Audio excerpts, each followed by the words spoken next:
Hello there, I'm Janette Lane, a craft designer for CraftStash, and today I wanted to show how to make a project that was featured in the Paper Craft Essentials issue 157. The full instructions are inside of that magazine issue, but if you need to see the project up close and in action, I'll be sharing how to make it. So let's get started. First, I wanted to create my card base in matte, and I'm using a 5x7 teal card base and also using some light blue shimmery cardstock for my card front. And I'll be trimming the light blue card down in just a bit, but first I was going to emboss it using the Quatrefoil embossing folder from the Christina Griffiths Card Making Magic line.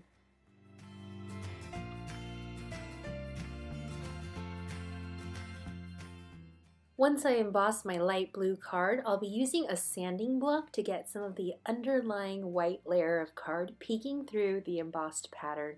If you have a white core cardstock, you can try this technique to get an almost shabby chic kind of weathered effect, which I really enjoy. If you don't have a sanding block, you can use a piece of sandpaper, or you can even replicate the effect if you have some white acrylic paint and a brayer.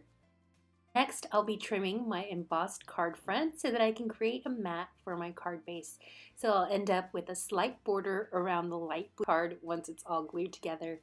And in the background, I've been warming up my GoPress and foil machine, and I'm going to be foiling a piece of vellum with a hot foil stamp that says birthday wishes.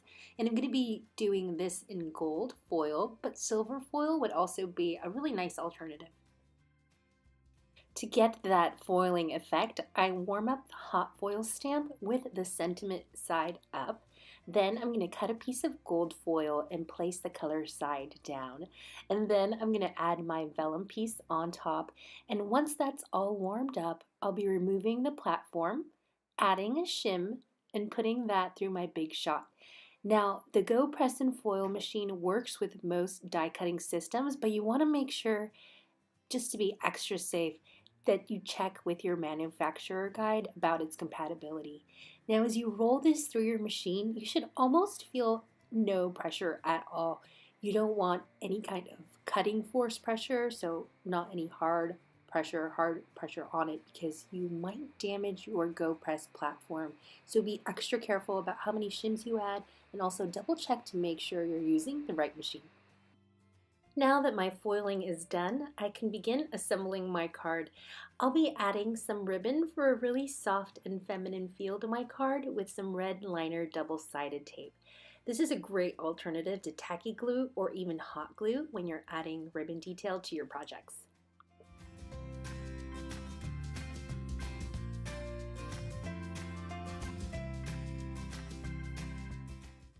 Next, I'm going to mount my embossed card to my card base with some Sticks to tape runner. I love this stuff.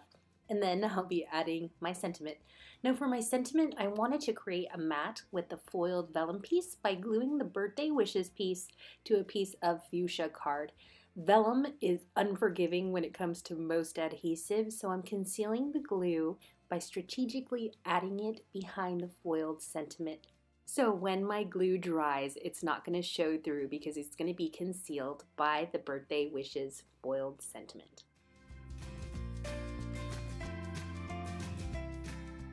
My birthday wishes sentiment is finally glued down, and I'm going to be adding some ribbon to that by tying a bow around my matted sentiment.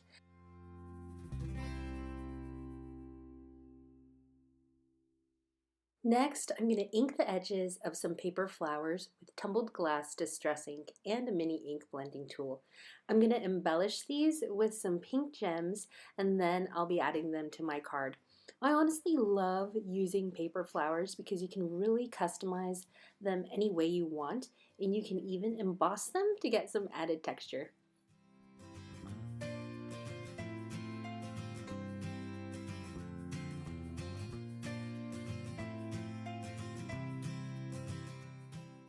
The remainder of my card pieces are finally ready, so I'm going to add them to my card front.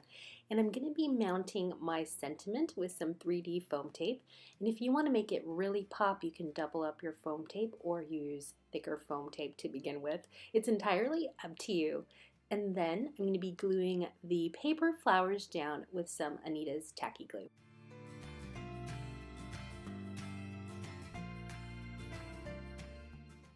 And I am finally done with my card. Everything I used in this video you can find at craftstash.co.uk, where you'll find heaps and heaps of inspiration and how-tos. I'm Janette Lane. Thanks so much for watching, and I'll see you all next time. Bye!